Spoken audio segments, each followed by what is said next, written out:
여러분들은 정말 하나님의 자녀입니까? 그 증거가 무엇입니까? 어떻게 그렇게 말할 수가 있는 것입니까? 다른 사람에게 내가 하나님의 증거라는 그러한 이야기를 어떻게 전개해 나가겠습니까? 오늘 그런 질문을 가지고 오늘 말씀을 보겠습니다. 그 첫째는 성령께서 인치셨다라는 말씀을 하셨습니다. 그 성령님이 인치시기 전에 하신 작업이 있었습니다. 그 전에가 뭐냐? 13절에 시작. 그 안에서 너희도 진리의 말씀 곧 너희의 구원의 복음을 듣고 그 안에서 또한 믿어 약속의 성령으로 인치심을 받았으니. 여기 먼저 볼 것은 너희입니다. 앞에는 우리라고 했습니다. 12절에도 이는 우리가 그리스도 안에서 그랬습니다. 그래서 여기에 우리는 바울을 포함한 유대인 크리스찬을 말합니다. 그러나 오늘 13절에서는 반전이 돼서 그 안에서 너희도라고 했습니다. 너희는 이방인 크리스찬을 얘기하는 것입니다. 유통의 복음, 복음이 흘러서 이방인에 갔기 때문에 오늘 저 팔레스타인 이스라엘 땅에서부터 시작된 아브라함에 시작된 그 복음이 오늘 여기까지 올 수 있었던 것은 너희도라는 그 은혜 때문에 온 것입니다. 하나님의 생각에 너희가 없었으면 우리는 정말 정일방주게 이 땅에서 가졌으면 얼마나 가졌고 누렸으면 얼마나 누리고 5년 대통령 하다가 다시 잡혀가야 되는 이러한 나라에서 대통령이라는 자리가 뭡니까?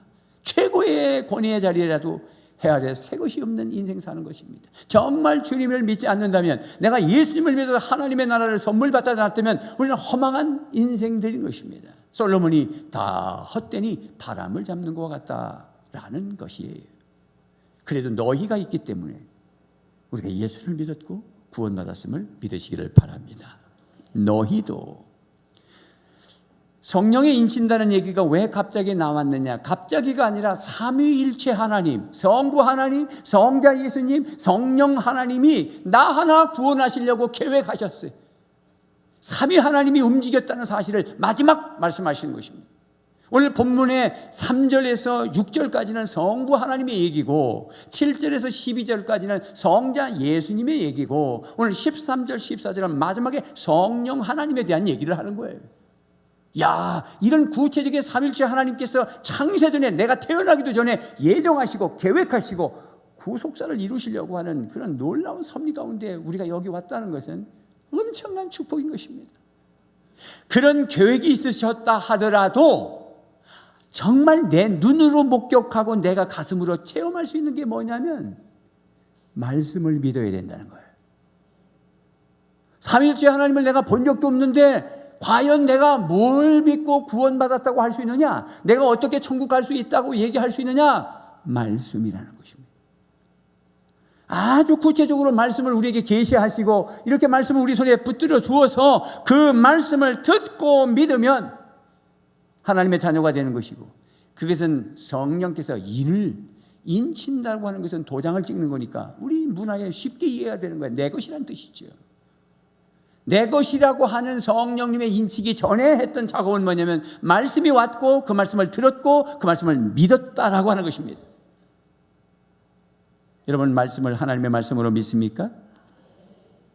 우리가 하나님의 자녀가 되고 구원을 받고 천국을 소유하고 하는 이런 영생의 선물을 받는 것이 율법주의자, 즉 율법을 지켜서 선행을 해서 우리가 뭘 많이 했기 때문에 우리의 조건에 있는 것이 아니라 하나님이 하나님의 말씀을 주셔서 구원의 복음을 주셔서 진리의 말씀을 주셔서 예수 십자가의 피의 복음을 주셔서 그걸 믿으니 하나님이 우리를 구원하시는 놀라운 역사를 이루셨다. 그러니 우리가 먼저 듣고 믿어. 오늘 말씀에 듣고 믿어. 구원을 받으려면 먼저 말씀을 들어야 된다라는 것입니다. 로마서 10장 14절에서 17절 말씀 같이 읽어봐요. 세 번역으로 되어 있어요. 전체는 시작. 그런데 사람들은 자기들이 믿은 적이 없는 분을 어떻게 부를 수 있겠습니까?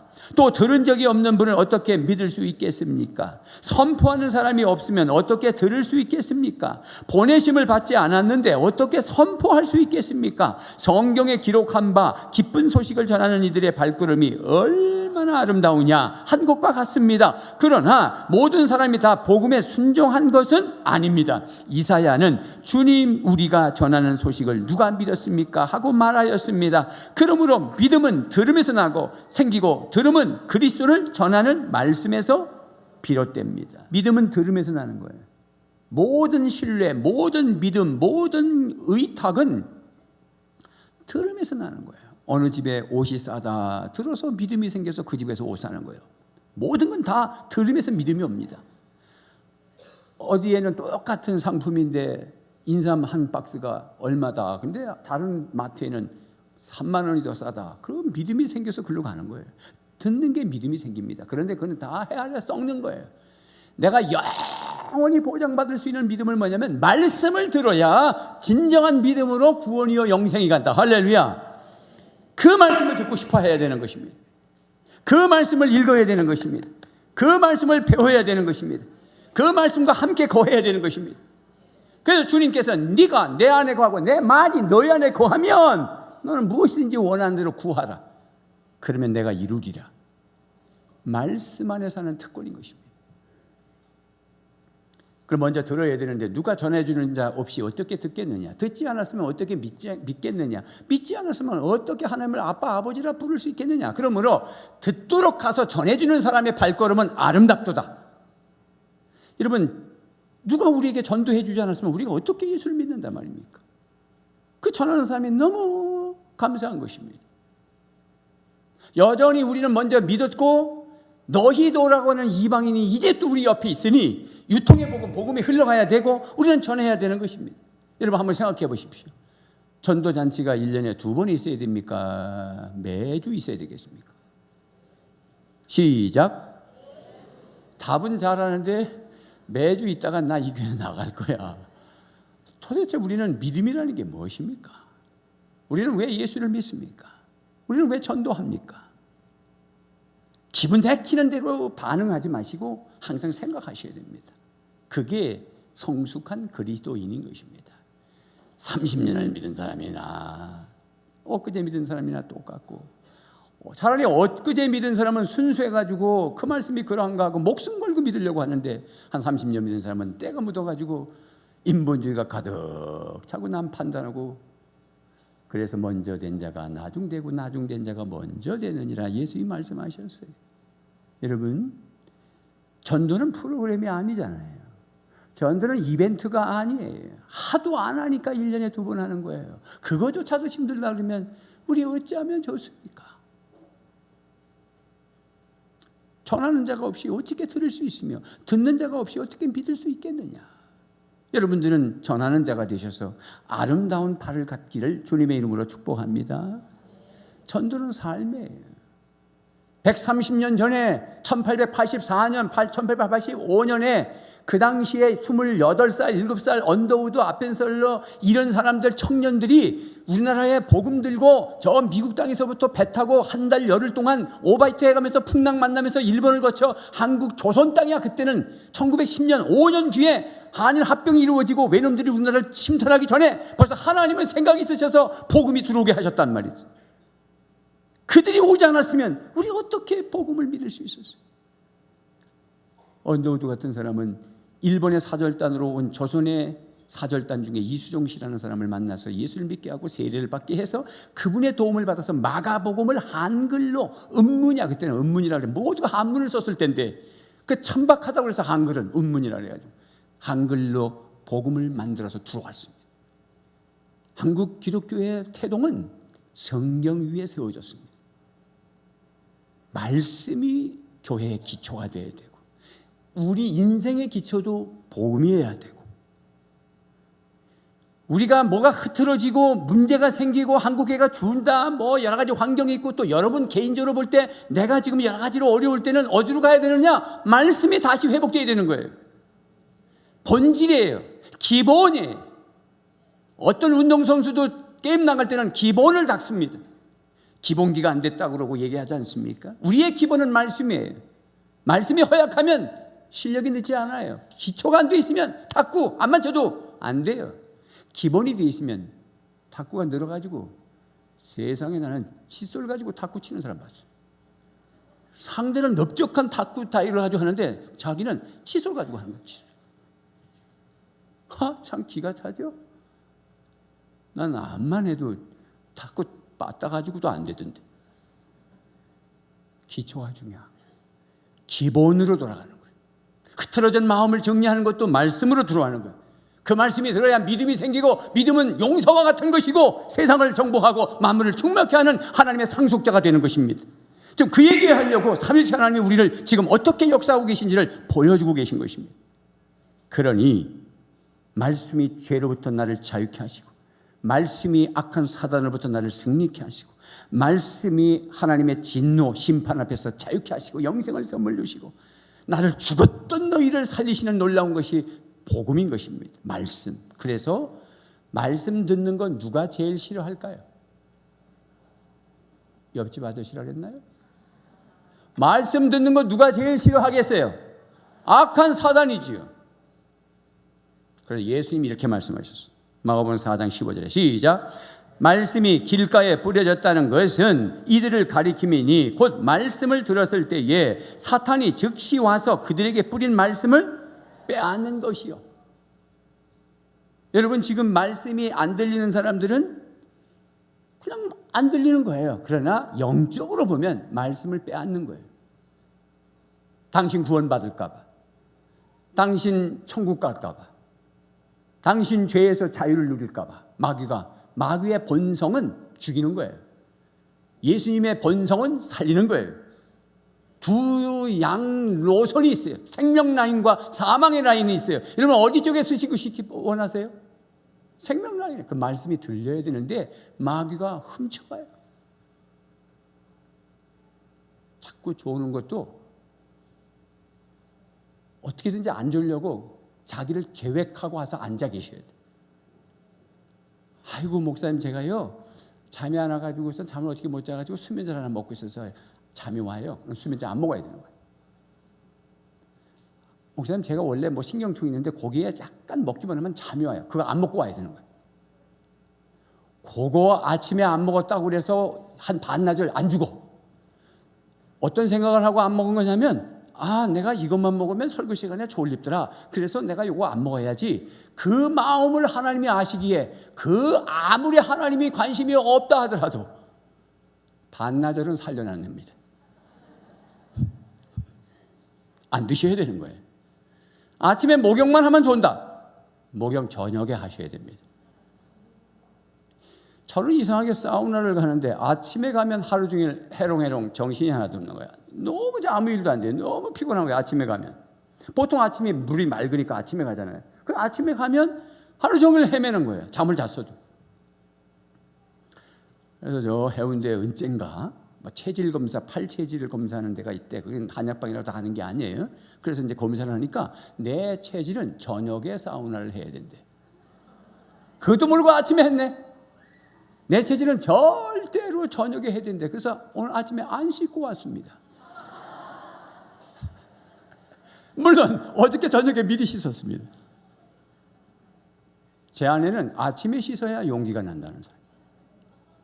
저는 양말을 신어야 잠이 오고, 아내는 벗고 바깥으로 발을 이렇게 빼야 잠이 오는 사람입니다. 이렇게 반대가 사는 게 부부입니다. 부부. 여러분, 경영하셔야 됩니다. 말씀이 안 들리면 들을 수 있도록 자기를 컨트롤 해야 되는 거예요. 내버려 두지 마세요. 그거는 그냥 내 형편이요, 내 생각이요, 무슨 원인이라고 하지만 영적으로 보면 마귀가 말씀을 빼앗기 위한 책동이라는 거예요. 큐티 책도 사셔야 됩니다. 사기 싫어. 돈이 아까워서 안 사는 사람은 없을 거예요. 사봐도 안 하니까 아직 거기. 여러분, 2개월에 3,500원이 뭐 비싸겠어요. 매일 3,000원짜리 커피 마시면서. 2달에 하나 쓰는 걸 뭘 아까웠겠어요. 내가 볼 땐 아까워서 안 산 게 아니라 관심이 없는 거예요. 그 관심이 없도록 만들어주는 게 마귀가 하는 거예요. 밤에 잘 때 시편 5편 잠을 하나 읽으라는데도 그게 그렇게 죽기보다 싫은 것은 마귀가 하는 거예요. 자기를 경영하십시오. 말씀이 들어가야 영적으로 내 안에 있는 영혼이 튀고 움직이기 시작합니다. 사람을 구조상 그렇게 만들어놨어요, 하나님이. 내 속에 영혼을 준 거는 영혼은 절대 약 먹어서 해결되는 것이 아니고요. 산에 올라간다고 해결되는 것이 아니고요. 이 영혼은 권세가 있다고 해결되는 것도 아니요. 돈이 많아도 해결되는 게 아닙니다. 영혼은 하나님을 만나야 돼요. 하나님이 창조한 거예요. 창원극동 방송은 98.1이고 부산극동 방송은 93.3MHz인데 FM 그 사이클이 맞아야 소리가 들리는 겁니다. 조금이라도 다르면 지적 소리가 나는 거예요. 하나님과 나하고 코드가 맞아야 당신의 생수가 내 안에 흘러넘치며 내 안에 이미 두어 놓으신 당신의 분소, 천국의 분점이 내 안에 이미 성령 하나님이 계셔서 그분하고 유통이 되어지려면 내가 코드를 맞추는데 그게 뭐냐? 말씀이에요. 그거 없으면 별 수 없습니다. 뭐 불신자 예수 안 믿어도 보통 돌아다니는데 여러분도 그냥 살 수 있어요. 그런데 죽은 거예요. 사는 방법은 말씀을 들어야 된다. 말씀을 못 듣게 하는 것은 마귀가 하는 거예요. 담임 목사의 설교가 안 들리면 들으려고 노력하시고 담임 목사가 밉거든 사랑하려고 노력하십시오. 별 수 없어요. 방법이 없어요. 혹시 저한테 뭐 섭섭한 게 있으면 직접 찾아와서 목사님 저를 사랑해줘요. 그러면 사랑해주지. 밥 좀 사줘요. 사주지. 여러분 청년들, 목사님 나 아무리 알바했는데 100만 원이 딱 모자라요. 목사님 좀 대줘요. 대줄게. 나 그렇게 하는 사람 한 번도 못 봤어. 목사님이 왜 필요한 거야? 내가 만약에 돈 없으면 내가 돈 있는 사람께 전화해서라도 대주게 할게. 걱정하지 마. 뭘 목사가 여기 있으면 찾아와서 얘기하고 사랑 달라고 그래요. 얼마든지 줍니다. 밥 사달라면 밥 사줄 것이고 옷 사달라면 옷 사줄 것이고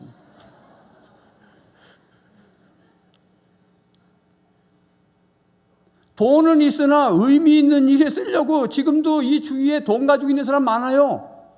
걱정하지 마시오. 내가 그냥 의미 없이 달라면 절대 안 줍니다. 이런 사람이 있는데 유통의 복음과 함께 흘려보내고 싶은데 한번 좀 움직여 주실랍니까? 그럼 움직이는 사람이 있다고 걱정하지 마시라니까. 하나님은 지금도 일하세요.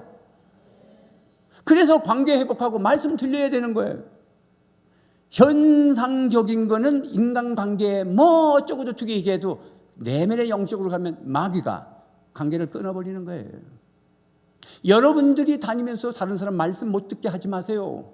현상적으로는 뭐 일이 있어서 그러는 거예요. 그러나 영적으로는 말씀 못 듣게 하는 마귀의 하수 노릇을 하면 안 되는 거예요. 큰일 나는 거예요. 말씀을 들으십시오. 그리고 또 말씀이 들리려면 성령이 역사해야 들려요. 예수님의 제자는 3년 동안 훈련시켰는데도 헛소리했거든. 예수님이 죽는다, 성경적으로 또 부활한다 그랬더니 뭐 대통령이 되시나 왕이 되시나 좌우측에 누가 쓸 건가 이러면서 헛소리했거든. 예수님 십자가 들 때 다 도망갔거든. 그래서 예수님이 뭐라 그러시냐 봐요. 요한복음 14장 26절에 시작. 그러나 보혜사 곧 아버지께서 내 이름으로 보내실 성령께서 너희에게 모든 것을 가르쳐 주실 것이며 또 내가 너희에게 말한 모든 것을 생각나게 하실 것이다. 성령님은 뭐 하시는 분이냐면 말씀이 생각나도록 하시고 가르쳐 주시고 깨닫게 하시는 거예요. 그래서 성령의 충만함을 받고 성령을 의지하면 말씀이 들려요. 여러분께서는 상 공부도 잘 하고 계신 거죠? 큐티책도 가지고 큐티도 하시고 말씀을 가까이 하시는 것이죠. 여러분이 신앙인이다, 나는 신앙이 있다, 나는 신앙이 자라가고 있다 이렇게 말씀하실 수 있는 것이죠. 목사님 어떻게 하면 그렇게 말하는 거예요? 일단 말씀이 들린다고 아멘 합니다. 나는 말씀이 너무 좋아요. 그 다음에 내가 이렇게 변화가 되는 게 있어요. 옛날 같으면 이랬을 건데 지금은 이런 변화가 왔습니다. 옛날에는 막 세상 노래가 너무 좋은데 요즘은 그게 얼마나 하찮고 그렇게 하는 게 너무 내가 볼 때는 불쌍하고 이제는 막 찬양이 너무 좋고 이게 변화가 되는 거예요. 요즘은 옛날엔 전도 그러면 부담스러웠는데 그래 전도는 삶이지 전도를 통해서 유통의 복음이 흘러가야 되지 야 그게 맞네 그러면서 요즘은 제가 VIP를 하나씩 정해서 기도하기 시작했어요. 전도했다는 것이 아니라 마음을 움직이기 시작해요. 자라가고 있는 거예요.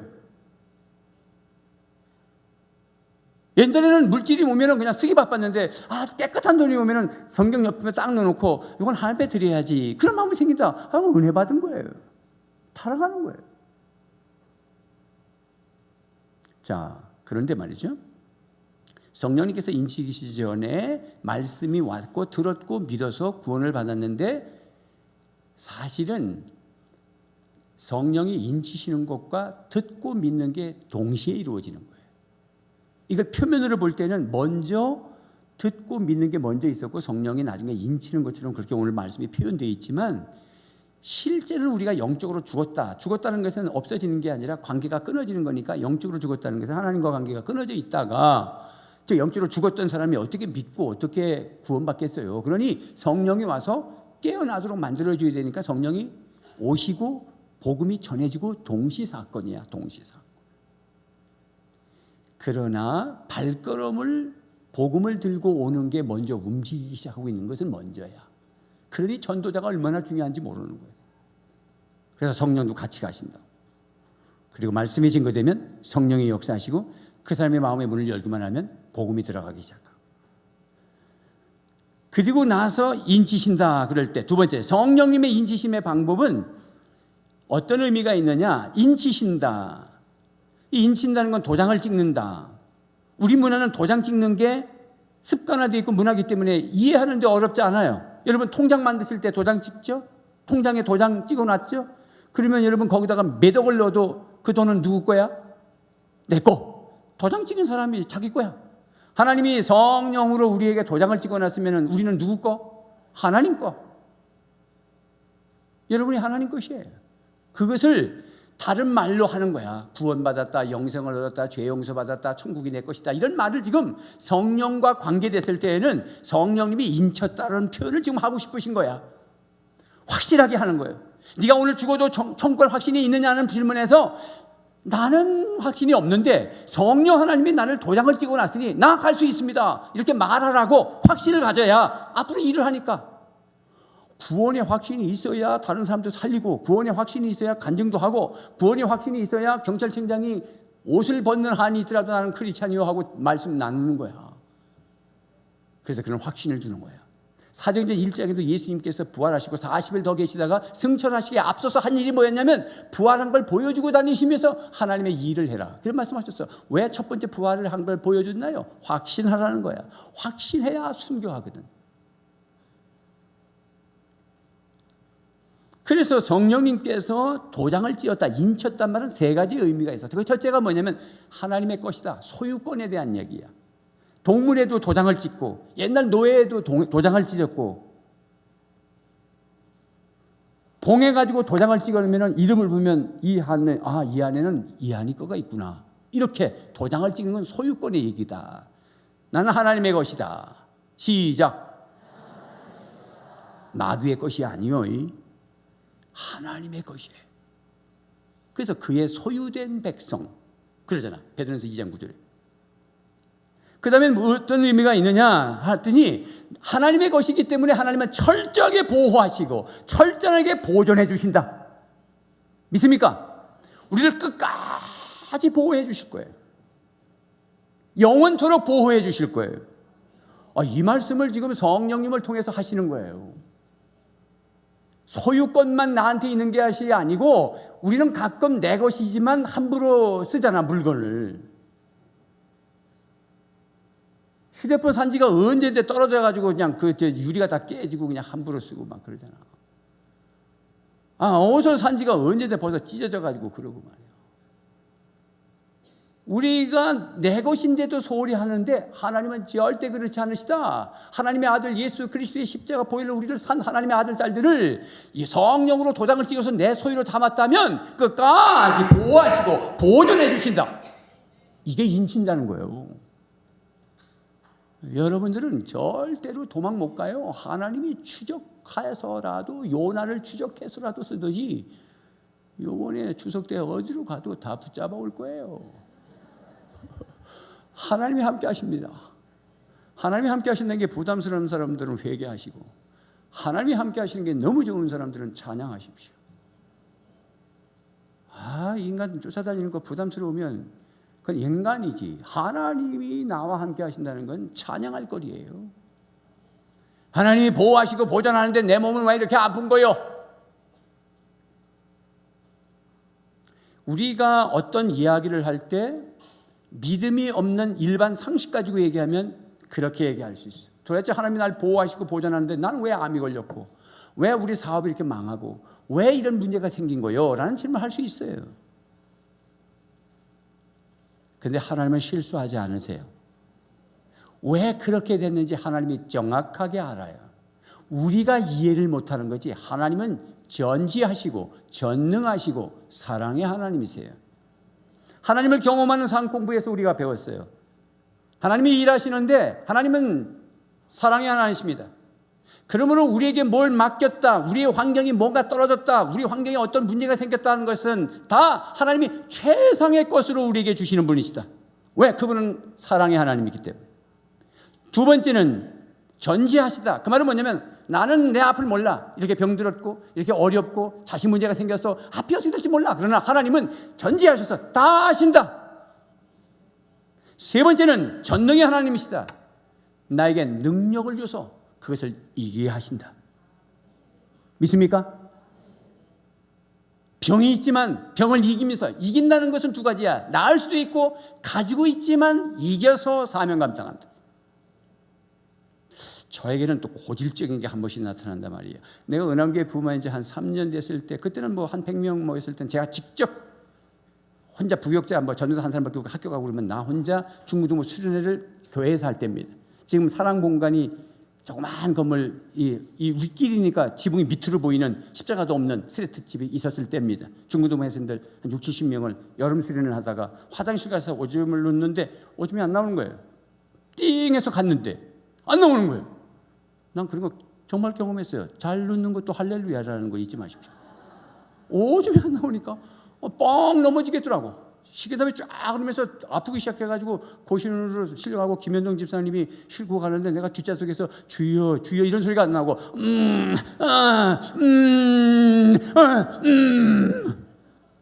왜 그렇게 아픈 거예요? 요도결석이더라고. 아무것도 아닌. 3, 4일 전에 새벽 2시가 됐는데 꿈결에 잠결에 왜 그렇게 불편한 거야? 그래서 일어나 보니까 배가 아픈 거야. 이 배는 또 이상하게 아파. 애가 튼 것 같은 아픔이. 남자들이 고통당할 줄 몰라서 요도결석이 있는 것을 어떻게 의사들이 비교하냐면 저기 여자들이 애 트는 것만큼 아픕니다. 이렇게 비교하는 거예요. 그걸 내가 첫 번째 고통스러울 때 얘기를 들었거든. 그래서 정말 애가 트는 것처럼 아픈다 이거지. 새벽 2시니까 마루에 나와가지고 뛰기도 하고 이게 왜 이러나 그러고 아프게 기도도 하고 아내를 깨워야 되나 말아야 되나 이거. 그래서 결국은 아내가 인기적으로 왜 왔다 갔다 해요? 잠 안 자고. 나 또 아파. 그래서 새벽 2시에 또 택시 타고 응급실에 갔다. 혈압이 220으로 올라간다. 그때는 꼭 혈압이 올라가요. 이야, 근데 놀라운 사실은 소변에다가 호수를 넣고 꾹 짜도 소변도 안 나와. 아프기만 하고. 근데 조금 있으니까 괜찮아. 그래서 우리 목성현 세미나 했어. 그리고 여기 서 있어. 여러분, 우리는 다 문제투성에서 살아. 그러나 전능하신 하나님이기 때문에 능력을 주어서 사는 거야. 우리가 구원을 받았다라고 하는, 또 인치심을 받았다는 것은 당신의 소유권, 또 당신이 보호하신다. 또 세 번째는 뭐냐면 보증하신다. 그래서 보증하신다. 당신 것이라고 보증해놨다는 거예요. 보증서 이렇게 얘기하잖아요. 그 흔적이 뭐냐? 객관적으로는 성경이지만 내가 사는 현장에서 그 흔적이 뭐냐면 성령 체험입니다, 여러분. 그래서 우리가 어떤 일을 할 때, 어떤 환경이 있을 때 이걸 차고 넘어가는 것은, 제가 말씀 그러니까 아따 목사님 아무리 말씀 봐도 힘들던데, 맞아요. 그것만 있는 게 아니야. 지금 계속 설교를 세대지를 보면서 듣는 거니까 다 들어야 얘기가 되는 거잖아요. 첫 번째 말씀했지만, 복음 했지만 중요한 사실이 와 있는데, 지금 뭐냐면 하나님이 성령으로 보증했다는 것은 뭐냐면 그냥 객관적인 보증의 약속을 붙잡고만 사는 게 힘든 거예요. 그게 아니고 내가 경험하는 거예요. 체험하는 거예요. 성령을 체험하셔야 된다고요. 영적 신비 체험을 하셔야 된단 말이에요. 그것이 응답이에요. 할렐루야. 그게 은사예요. 그래야 이깁니다. 이거 없이 맹숭맹숭 지적으로만 알아가지고 여러분 환경 못 이깁니다. 저한테 확신을 주고 말씀이 재미있고 꿀맛 같고 이것도 증거입니다. 찬양하는 게 너무 좋고 이것도 증거입니다. 하루 종일 교회 가서 말씀만 들었으면 너무 좋겠다. 이것도 증거 중에 하나입니다. 기도하기만 하면 응답이 오네. 이것도 증거입니다. 방언이 터졌네. 이것도 증거입니다. 아주 작은 것들이지만 나름대로의 흔적을 가지고 있어야 견뎌냅니다. 특히 이성적으로 밝고 박사학위 받은 이런 교수들이 예수 믿는 거 어렵습니다. 그런 분들에게는 흔적이 필요해. 혀가 한 번씩 꼬부라져가지고 나가 다 빠져야 아이고 하나님 정말 계시군요. 저는 청년 때 우리 여러분들 청년 때 군대 나가기 전이니까 22 요럴 때입니다.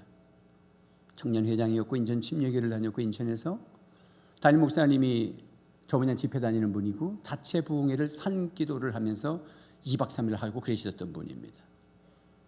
자체 부흥회를 하면서 점심을 먹고 오후에 다시 모여서 찬양을 깊이 하고 성령 체험을 원하시면 이제부터 제가 시간을 1시간 줄 테니까 바깥에 나가서 나무에 다 한 나무를 붙잡아서 나무가 뽑아질도록 부르짖어야 성령을 받습니다. 그래서 제가 뽑을 나무가 있나 하고 쳐다봤더니 내 손 안에 딱 들어오는 나무가 하나 보이더라고요. 내가 먼저 앉았습니다. 단점은 그늘이 없다는 겁니다. 그 여름에 더운데 붙잡고 기도를 했습니다. 쫙 그때는 저는 공대생 아닙니까? 공대생. 이제 1학년 후반기쯤 됐을 때입니다. 여름. 이성적이고 논리가 맞아야 되고 합리적이고 자존심 강하고 회장님 눈이 와요 만나자는 얘기거든. 눈이 오면 어쩌란 말이냐 내가.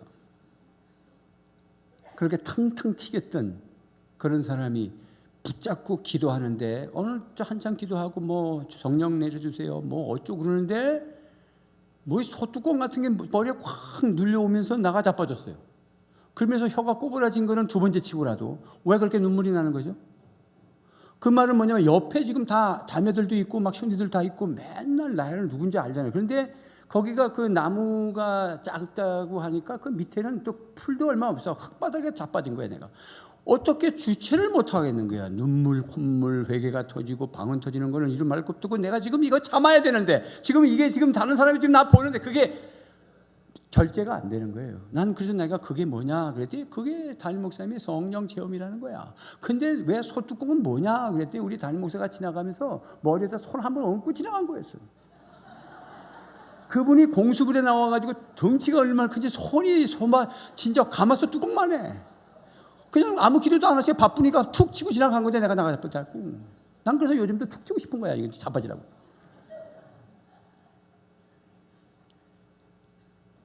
그 이후부터 위에서 내려오시는 성령 체험은 계속 그렇게 뜨겁게 오는 게 아니야. 내면에 오시는 성령님은 늘 영원토록 보존하시지만 위에서부터 은사는 필요에 따라서 그때그때 오는 거예요. 기도 준비하고 또 이렇게 지금 말씀 증거할 때 또 안수할 때 이럴 때 오는 거예요. 그때 이제 군대 나갔단 말이지. 군대 수색대 착출돼서 나갈 때 제일 힘든 게 뭐냐면 구보야, 구보. 저는 총도 잘 쏘고 다른 거 다 하고 기회도 가지고 설명도 다 하고 다 하겠는데 구보가 안 되는 거야 이게. 막내 네 번째 아들이 우리 엄마가 약할 때 태어나가지고 내가 맨날 열이 39도에고 편도가 이렇게 붓고 이 심장이 두근거리고 폐활량이 작고 머리는 크고 맨날 나고야. 맨날 빠따 맞고 남들은 구보 갔다 오면은 다 세탁하고 그다음에 다 바둑 두고 노는데 나는 시골차게 꽥꽥 그 벌 받는 거예요. 나고 한 놈들 그렇게 힘든 거예요. 야 어느 날 사단 수색대인데 군에서 정기 점검을 불시에 나온 거예요. 완장군장 구보하고 10km를 몇 분에 갔다 오느냐고 사단 수색대별로 비교하는 거야. 수색대는 다 해봐야 한 200명 정도밖에 안 됩니다. 대대라도. 딱 세워놓고 대대장이 뭐라 그러냐면 열애할 사람, 내가 너무 아파서 늘 낙오했던 사람들 열애할 사람 열애하라는 거야. 열애했단 죽는 거예요. 살살 다룹니다. 여러분 걱정하지 마라. 정말 내가 힘들다 그런 사람들은 열애하십시오. 괜히 같이 뛰었다가 나고 하면 전체 점수에 깨기니까 여러분 나고 할 사람은 열애하십시오. 그래서 내가 자신 나가려고 그랬어. 그 옆에 있는 사람이 확 잡는 거야. 너 이 새끼 죽으려고 그래? 그래서 뛰었죠. 그때 성령이 오셔서 그때는 각계 전투를 뛰는 거예요. 그러니까 줄을 맞춰 뛰는 게 아니라 마지막 들어오는 사람, 제일 처음에 들어오는 사람을 평균을 내는 거야. 이야, 성령이 오셨는데 눈물을 흘리면서 내가 뛰기 시작하는 거야. 그러니까 이 새끼 벌써 나고 하려고 운다고. 옆에 있는 놈이. 난 우니까 그게 아닌데 얼마나 가볍게 뛰는지. 여름에 아스팔트에서 열기가 확확 오르는데도요 싹싹 뛰는데요 성령이 오셔서. 할렐루야. 늘 나고 할 때 내 총 들어준 사람은요 나보다 키가 머리 하나 작은 사람이 맨날 들어줬어. 그리고 교회를 같이 나갔던 선배였어.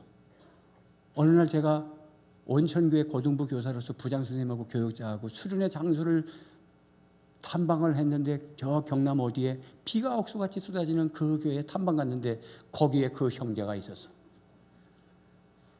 성령은 나와 함께 하셨고 부산에 내려와서 외롭게 혼자 있으면서 성령이 오셨고 온천교회 다니면서 고신 꼴통 그 오신 교회에 성령이 오셔서 늘 전도하라 금강원에 올라갔고 그때 청년들 불받은 사람이 5명이 목사가 됐고 대학원 전도사가 가락교회 가서 담임 목사가 없는 그곳에 담임 교육자로서 목회를 시작했어도 거기에 성령이 오셨고 은한교회 30명에서부터 밑바닥부터 피가 새는 그곳에서부터 30년 가까이 성령이 오셨네. 흔적이 있어야.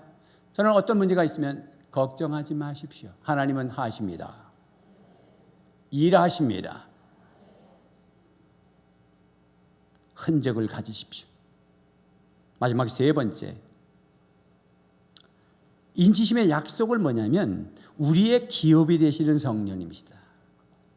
자, 기업이라는 말을 또 하셨어요. 14절 말씀에 보면 14절을 세 번역으로 한번 읽어볼까요? 시작. 이 성령은 하나님의 소유인 우리가 완전히 구원을 받을 때까지 우리의 상속의 담보이시며 우리로 하여금 하나님의 영광을 찬미하게 하십니다. 우리가 완전히 구원받을 때까지, 그 말은 저 영화의 단계까지 갈 때까지 우리의 상속의 담보다. 담보물이 되시, 성령님이 담보가 되시는 거야. 야, 하나님이 담보물이 됐는데 대신 잡혀 있는 거나 똑같은 게 나를 구원하시려고. 그러면 이건 완벽하다는 걸 말씀하시고 싶으신 거야. 그런데 그 기업 받으려고 소유인 완전한 상속의 기업을 받도록 하기 위해서 담보가 되셨다라고 할 때 여기도 또한 우리라는 말에 먼저 신경을 써야 돼. 아까 너희는 이방인이었는데 다시 14절에 우리는 유대인 성도들과 이제 이방인 성도들이 합한 우리가 함께 기업을 누리게 된다, 그런 뜻이에요. 할렐루야. 바깥에 이방인들이 지금 제가 3,000명 VIP 운동을 왜 하는 줄 아세요? 뭐 숫자가 뭐 이렇게 중요해요. 그렇지 않아도 목표를 두고 하는 것이지만은 지금 이름을 적어놓은 사람들은 바깥에서 이방인으로서 우리가 되기를 원해서 우리가 지금 전도하는 거잖아요. 하나님 보실 때 우리 교회 참 잘한다고 생각하시겠지. 왜냐하면 그게 성경이고 그게 믿음이고 그게 구속사니까. 그들이 함께 기업을 누리고 찬양할 사람으로 지금 마지막 14절을 끝내고 있습니다. 여기 기업이라고 할 때 제가 말씀 준비하면서 고 옥하는 목사님의 에베소서 강해를 잠깐 보니까 당신이 그렇게 설교하시고 당신이 벌써 천국 가셨네요. 제자훈련을 해서 제가 20년 동안 옥하는 목사님을 1년에 한 번씩 뵙고 말씀도 나누고 그랬습니다. 은퇴하시고 나서 65세 은퇴하시고 73세쯤 됐을 때까지도 배웠는데 어느 날 73세 됐을 때 한 20명의 팀장들과까지 식사를 하는데 겨울이었는데 일어나셔서 당신이 외투를 못 찾으시더라고. 다 외투를 벗고 밥을 먹었는데 외투를 못 찾는 거예요. 이야, 그 깔끔하고 그러셨던 목사님이 정신이 혼미해 오니까 자기 외투를 못 찾아서 제가 야, 우리 외투 먼저 다 입자.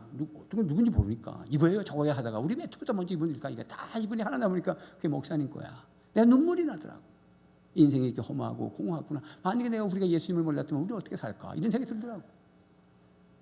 목사님이 주옥 같은 설교를 많이 하셨는데 에베소서를 제가 같은 본문을 어떻게 하셨는가 보니까 기업이라는 것이 뭐냐라는 걸 가지고 설교를 하셨더라고. 그 기업이 첫 번째가 천국이다.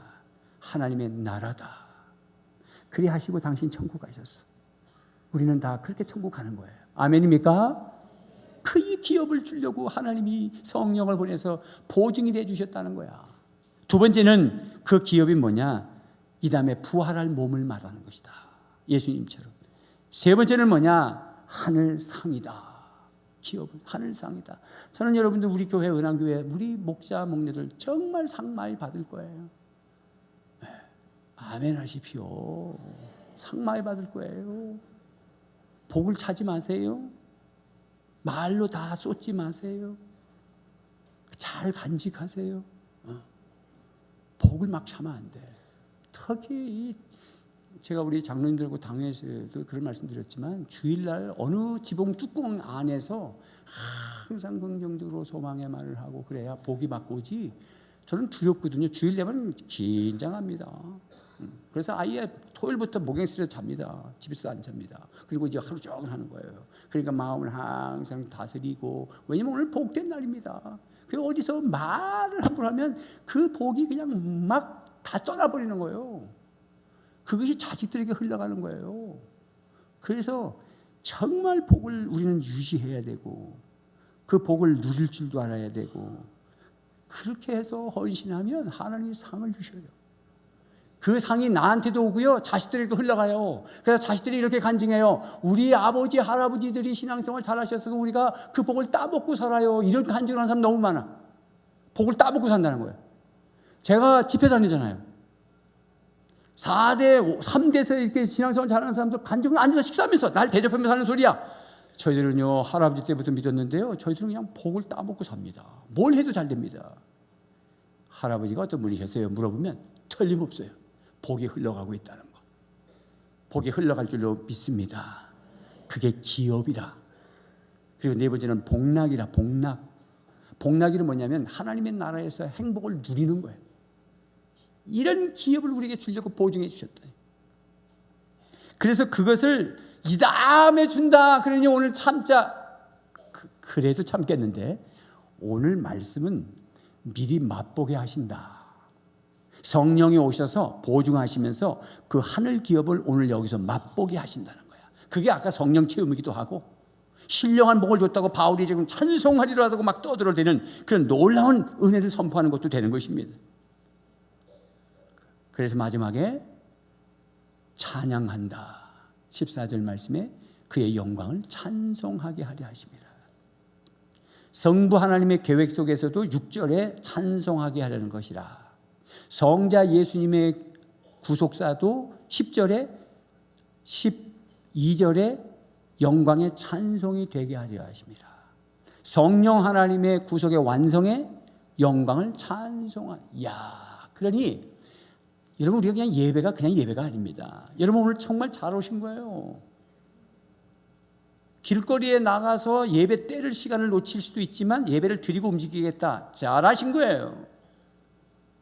예배라고 하는 것은 딱 내가 절대 영역으로 딱 잡고 계셔야 됩니다. 수요일날 성령 집회에 내가 은사를 받고 체험을 하려고 해서 어떤 환경을 이기겠다는 욕심을 가지셨다면 그 시간에 다른 약속하시면 안 됩니다. 자기를 경영하셔야 됩니다. 원칙을 세우셔야 됩니다. 저는 서리 집사라고 해도, 서리 집사 때도, 제가 서리 집사 때 우리 조카들이 다 돌 이런 거 다 지내서 또 한 번 간 적이 없고, 목사 때도 결혼식 한 번도 간 적이 없습니다. 제 아버지가 돌아가셨다고 해도 당장 안 올라갔습니다. 왜? 새가족 선생님이었기 때문에 주일날 일 다 보고, 내가 교육자도 아닌데 왜? 저 나름대로 절대 영역을 정했기 때문에, 이날은 빼앗길 수 없었기 때문에. 그때 제가 성령 받은 사람인가 그랬은 거예요. 미친가. 그러니까 나에게 영향 받은 사람 5사람이 목사 됐단 말이죠. 근데 요즘은 보면은 중직자라도 주일 그냥 빠져요. 뭐 약속 있다, 뭐 집안에 그런 흐물흐물한 그런 식으로 하면 이 기업이 흘러가질 않아요. 아주 영역을 분명히 정하십시오. 수요일날 그냥 안 오는 걸 우습게 그냥 직장 다녔기 때문에 뭐 약속을 잡을 때 수요일날은 안 됩니다. 주일날은 안 됩니다. 자기 영역이 있어야 된다. 그것이 우리를 구속한 목적이라는 걸 잊지 마십시오. 믿습니까? 다시 경찰청장 얘기를 또 합니다. 왜냐하면 마지막 하나 제가 남겨놨거든. 예배라는 것 때문에. 제가 참 오랫동안 경찰청에, 얼마 전에 제가 설교도 하러 갔어요. 경찰청 안에 직원들이 신우회가 있어요. 그래서 목사님 말씀 좀 전해주세요 갔는데, 예배당이라고 갔더니 우리 지금 요 의자 요거 요 한 박스 있지. 요거 뭐 한 몇 명 아니야? 한 30명 앉는 정도의 자리밖에 안 돼. 당대성 올라갔더니 이게 들어가서 이렇게 앉는 자리도 비좁아. 그렇게 조그만 데더라고. 근데 이 경찰청장님이 오셔서 리모델링을 하는데 사방으로 전부 3m씩 확장하는 거야. 그러면 창고, 쉼터 이거 다 헐어가지고 리모델링을 한다는 거야. 그걸 그날 말씀하시더라고.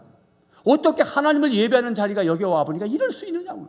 이야, 제복을 입고 그런 말씀하시고 여기 지금 비신자 경찰청에 과장 들고 각 경찰서장 다 앉았는데 그 얘기를 하는 거예요, 여러분. 그럼 목숨을 거는 거예요. 바울은 지금 감옥에서 찬송하자고 그런 거예요. 인권이라는 감옥, 종교 편향이라는 감옥, 옷을 벗어야 되는 위기 앞의 감옥이라도 그는 예배드리자고 했습니다. 오늘 우리는 이 추석이 하나님을 섭섭하게 해드리는 것이 아니라 하나님의 마음을 흡족하게 해드리고 유통의 복음도 흘러가고 여러분이 섬기는 사랑도 흘러가서 사람을 살려내는 한 주간 되시기를 주님의 이름으로 축원합니다. 기도하겠습니다.